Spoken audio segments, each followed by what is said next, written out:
আচ্ছা, কালকের আমি কাকলিকে নিয়ে একটা ভিডিও করেছিলাম যেখানে বললাম যে 22টা বছর ঘর করার পরে তোমার কেন মনে হলো যে এরকম বলার দরকার, এতদিন তো সহ্য করেছিলে।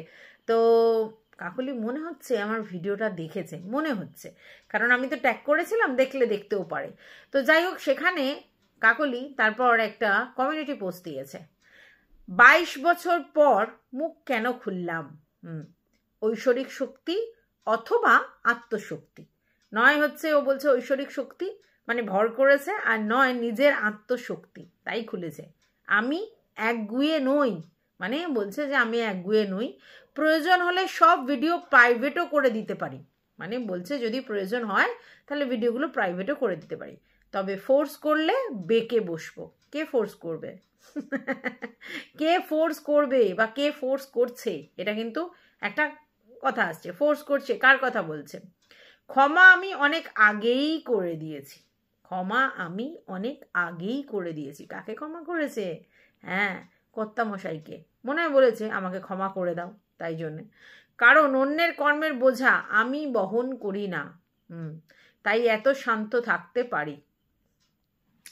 মানে বলতে চাইছে ক্ষমা আমি আগেই করে দিয়েছি, কারণ অন্যের কর্মের বোঝা আমি বহন করতে মানে করি না, তার জন্য ক্ষমা করে দিয়েছি। ঠিক আছে, তো ক্ষমাটা কে চেয়েছে? মনে হচ্ছে পুরুষ মানুষটি, ওর পুরুষ মানুষটি। আচ্ছা, আর একগুঁয়েও নয়, মানে ওকে বলেছে মনে হয় যে বড়ই একগুঁয়ে জেদি এরকম বলেছে, আর বলছে তবে ফোর্স করলে বেঁকে বসবো। যাই হোক, welcome back to my channel. আশা করছি তোমরা সবাই খুব ভালো আছো, আর আমিও খুব ভালো আছি নতুন একটা ভিডিওর সাথে। আমি রুনা লাইফস্টাইল থেকে। যাই হোক, আমি কাকলির ভিডিওটা দেখলাম এবং সেই ভিডিওটা দেখার পর আমার যে বক্তব্য সেগুলো তোমাদের সঙ্গে শেয়ার করতে চলে এসেছি। দেখো, প্রত্যহ দুবার করে বসছে কাকলি ভিডিও করতে, তার মানে এর থেকে বোঝা যায় যে স্পষ্ট যে সে ভিউজের জন্য, রেভিনিউর জন্যই কিন্তু ভিডিও করছে। নাহলে যদি মনের কথাই বলার হতো তাহলে ও একবারে একটা কথাই বলতো, কিন্তু না, ওর যখন যেরকম মনে হচ্ছে ও সেরকম, কখনো 3 মিনিট, কখনো 6 মিনিট, কখনো 12 মিনিট, যখন যেরকম মনে হচ্ছে ওরকম ভিডিও করছে, এবং প্রতিদিনই প্রায় 2টো করে ভিডিও করছে। ও অবশ্য বললো যে এর আগেও ও প্রতিদিনই ভিডিও করতো, 2-1বার গ্যাপ ছাড়া। তো এখন কেন ও ব্লগ দিচ্ছে না সেটাও বললো, কারণ ব্লগে দেখানোর মতো কিছু ওর নেই, কারণ এখন তো রান্নাবান্না ও করছে না বা অন্য কিছু করছে না, মায়ের বাড়িতে আছে, এবং এখানে ব্লগ দেখানোর মতো কিছু নেই, কারণ ও তো সেখানে সেরকমভাবে কাজকর্ম করছে না, তা কি দেখাবে, তাই ব্লগিং করছে না। এবং বলল মন ভালো না থাকলে ব্লগিং করতে ইচ্ছে করে না, সেখানে দুটো কথা, মনের কথা বলা যায়, আর তার জন্যই আমি বসে বসে কথা বলছি, মনটা একটু হালকা হচ্ছে। অ্যাকচুয়ালি ও এটাকে কন্টেন্টের মতোই সাজিয়েছে, আর তার জন্য প্রতিদিন প্রতিনিয়ত 2-1টা করে ভিডিও করে যাচ্ছে। হ্যাঁ, শুনলাম ও নাকি ম্যান্ডুরানির বন্ধু। তার মানে বুঝতে পারছো, ইন্সপায়ার্ড বাই ম্যান্ডু রানী, তাই তো? হ্যাঁ, অ্যাকচুয়ালি অনেকে বলছে যে ওর হাজব্যান্ড যে ঘুরতে গেছিল, যে ক্যামেরা করেছিল, সেটা কিন্তু এ নিজেই নাকি করেছিল। জানি না, সেটা আমি বলতে পারবো না, ক্যামেরাটা দেখে নাকি লোকে বুঝতে পেরেছে যে ক্যামেরাটা ওই করেছে, তো বুঝতে পারছি না সেই ব্যাপারটা, কিন্তু এটা যে মানে ও নিজেই আর কি করছে বা ইচ্ছে করে কন্টেন্ট তৈরি করছে, এটা পরিষ্কার। বাই দা ওয়ে, আমি তোমাদেরকে বলছিলাম না যে ও হয়তো আমার ভিডিওটা দেখেছে। হ্যাঁ, দেখেছে, কারণ ওকে আমি বলেছি যে এত সেজে গুজে এত প্রেজেন্টেবল হয়ে কে ভাই ভিডিও করে, তো ওখানে ও বলছে আমার এই যে বাহ্যিকভাবে সেজে গুজে বসছি, এটার সঙ্গে আমার মনের সম্পর্ক নেই, এটা বসছি তার কারণ হচ্ছে আমাকে যেতে হচ্ছে, স্কুলে যেতে হচ্ছে, আর যখন স্কুলে যাচ্ছি তখন আমার ভিতরে কি চলছে সেটা নিয়ে গেলে হবে না, সেটাকে সাইডে করে রেখে আমাকে প্রেজেন্টেবল লুক নিয়ে বাইরে বেরোতে হবে, ঠিক আছে? তার জন্য আমি সেজে গুজে, মানে আমার বাহ্যিক দিকটা এরকম দেখছো, কিন্তু আমার মনের ভিতরটা আর কি ফাঁকা হয়ে গেছে, হু হয়ে গেছে।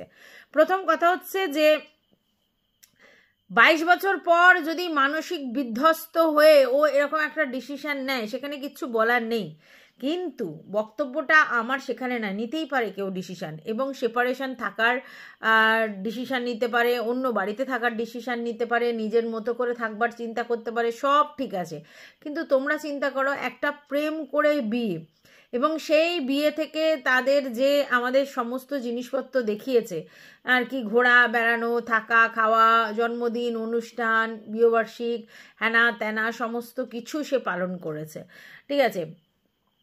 তারপরে তারপরে কি হয়েছে, তারপরে তার এখন মনে হয়েছে যে তার বর তাকে সেইভাবে গুরুত্ব বা মান্যতা দেয় না, তার অস্তিত্ব যে রয়েছে সেটা মানে না, তার কাছ থেকে কিছু জানতে চায় না, তার মানে কি বলবো পরামর্শ বা কিছু সঠিক ডিসিশন সেগুলো নিতে চায় না, মানে ওকে অবহেলা করে, গুরুত্ব দেয় না।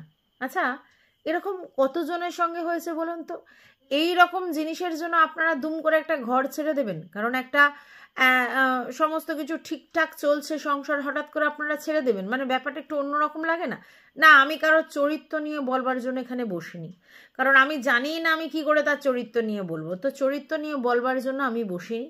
কিন্তু আমি একটা কথা বুঝতে পেরেছি যে এখন ওয়াইটি প্ল্যাটফর্মে যেটা দেখা যাচ্ছে যে তোমার দিকে আলাদা করে কি করে দর্শক টানবে, তার জন্য নানা রকম জিনিস চিন্তা ভাবনা করে মানুষ বের করছে, এবং তার মধ্যে সব থেকে ট্রেন্ডিং হচ্ছে পরকীয়া, সব থেকে ট্রেন্ডিং।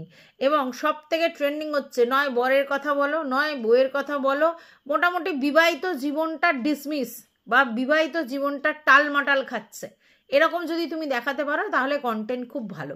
আর এটা তো সত্যি যে আমরা যারা টিপিক্যাল হাউসওয়াইফ মানে হোম মেকার বা ধরো কর্মরত, বর অনেক সিনিয়র পোস্টে চাকরি করে বা বরের ঐশ্বর্য অনেক বেশি বইয়ের থেকে, তাহলে তাদেরকে অনেকটাই এভাবে সাফার করতে হয়। এটা নতুন কথা নয়, মানে সবাই যে তার বউকে সেই লেভেলের রেসপেক্ট দেবে বা সেই লেভেলের ভ্যালু দেবে এটা কিন্তু না, সবাই দেয় না।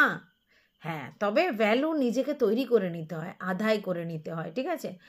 আর এই যে বাপের বাড়ি যদি সেই লেভেলের ক্যাপাবিলিটি হোল্ড না করে, মানে ছেলেটির বাড়ির থেকে যদি সেই লেভেলের না হয়, তাহলেও সেক্ষেত্রে অনেক প্রবলেম হয়। তাই জন্য বলে না যে তোমরা যেই স্ট্যান্ডার্ড সেই স্ট্যান্ডার্ড থেকেই বিলং করা লোকজনের সঙ্গে রিলেশন করো। কেন বলে? তার কারণটাই এটা, এই যে মানে শ্বশুরবাড়ি বিশাল বড় লোক, বাপের বাড়ি মানে সেই অর্থে নয়, বা বাপের বাড়ি বিশাল বড় লোক শ্বশুরবাড়ি সেরকম নয়, তাতে অ্যাডজাস্টমেন্টের প্রবলেম হয়, মানিয়ে গুছিয়ে চলতে প্রবলেম হয়। তা বলে কি মানুষ মানায় না? হ্যাঁ করে, কিন্তু এইরকম অনেক পরিস্থিতি আছে। আমার এখানে একজন আসে, তার হাজব্যান্ডের সঙ্গে তার অনেক প্রবলেম, তারা একই প্রফেশনে রয়েছে, তারপর তাদের অনেক রকম প্রবলেম হওয়ার পরেও শুধুমাত্র সন্তানের মুখ চেয়ে তারা কিন্তু একই ছাদের তলায় থাকে। ওয়েল এস্টাবলিশড মেয়ে, এরকম নয় যে ওয়েল এস্টাবলিশড নয়, প্রেম করেই বিয়ে, কারণ ইন্টার রিলিজিয়ান বিয়ে হয়েছিল মানে প্রেম করে নিশ্চয়ই বিয়ে। তো সমস্ত কিছুর পর এখন কিন্তু সেই অ্যাডজাস্টমেন্ট নেই, কিন্তু একই ছাদের তলায় তারা থাকে ছেলের জন্য। তো এরকম বহু বহু আছে উদাহরণ, তার জন্যই সবাই দুম করে সংসার ছেড়ে দেয় নাকি? সংসার ছাড়া মানে তো শুধু বরকে ছাড়া নয়, অনেক কিছু ছাড়া, অনেক কিছু ছাড়তে হচ্ছে। তো সেটা কতটা কি কে করতে পারবে আমি জানি না, আর এই ডিসিশানে কতটা কে কায়েম থাকতে পারবে সেটাও জানি না। তবে হ্যাঁ, মাথা উঁচু করে বাঁচবার জায়গা সবারই আছে, সবাই মাথা উঁচু করে বাঁচতে পারে। কিন্তু এই ভদ্রমহিলা বলছে যে মানে তার বাহ্যিক আড়ম্বরের দিকে না যেতে, তার মনটা দেখতে। হ্যাঁ, সব বুঝতে পারছি, মনটা দেখার কথা বলা হচ্ছে বা অন্য কিছু বলা হচ্ছে, সব বুঝতে পারছি, কিন্তু এই যে হাজব্যান্ডের নামে নিন্দা সোশ্যাল মিডিয়ায় এসে করা, এটা আমার ঠিক লাগছে না। হতে পারে আমার হাজব্যান্ডের সঙ্গে পোষাচ্ছে না, আমি ভাই সেপারেশনে যাব, আইনত ডিভোর্স করব, আমার নিজের ডিম্যান্ড যেগুলো আছে আমার হাজব্যান্ডের থেকে বা আমার যেগুলো প্রাপ্য আমি মনে করি সেগুলো যদি নেওয়ার হয় নেব, যদি না নেওয়ার হয় নেগলেক্ট করব, নতুন করে নিজের মতো নিজের স্বতন্ত্র অধিকারে বাঁচব। এইখানে সোশ্যাল মিডিয়ায় এসে দুবেলা এই কেচ্চা কাহিনী শোনানোর মানেটা কি? ব্লগিং দেওয়ার নাম করে প্রতিদিন এইভাবে বলার মানেটা কি? শুধুমাত্র ভিউজ আর রেভিনিউ, আর কিচ্ছু না, চ্যানেল গ্রো করানোর জন্য। এবার এখানে হাজব্যান্ড কতটা তার সাথ দিচ্ছে সেটা নিয়েও আমার যথেষ্ট সন্দেহ আছে, কারণ হাজব্যান্ড তো নিশ্চয়ই ভিডিও দেখছে, কারণ ওনার চ্যানেল নাকি সবাই চোখ দিয়ে আছে, হাজব্যান্ড দেখছে, তাহলে হাজব্যান্ড দেখার পরেও কিছু বলছে না এরকম একটা পজিশনে বলাটা তো খুব স্বাভাবিক, তাই না?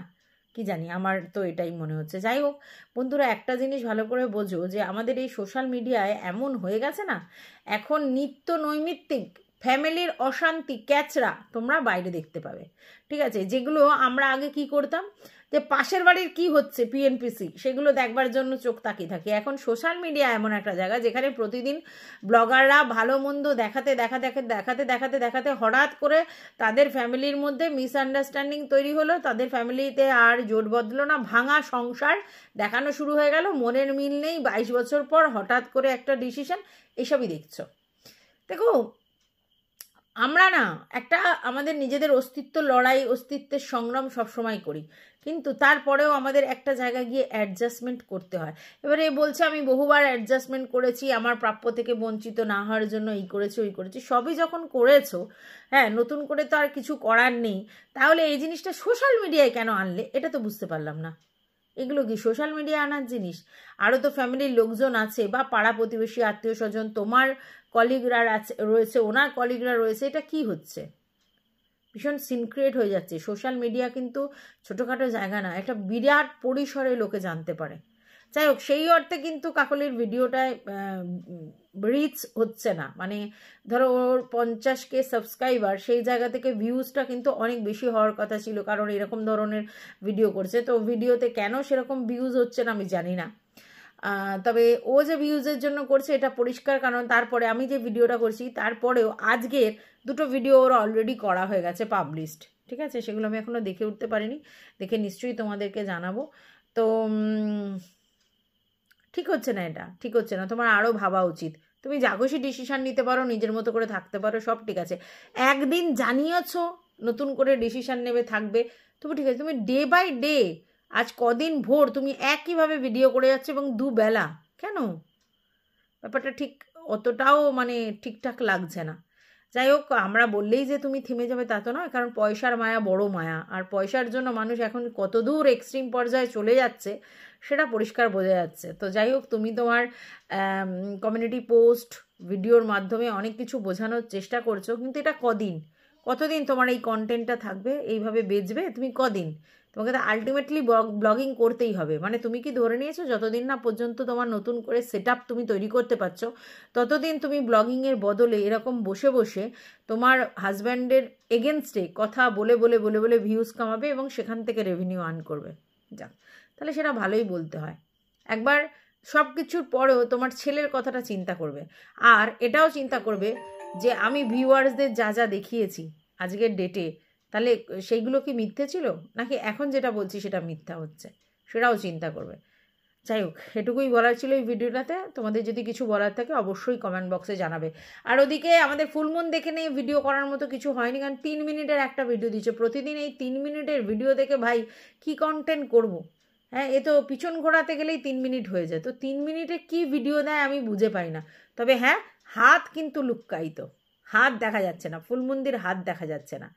এ হাত মুছে দে দে ঠাকুর, সেরকম হয়েছে।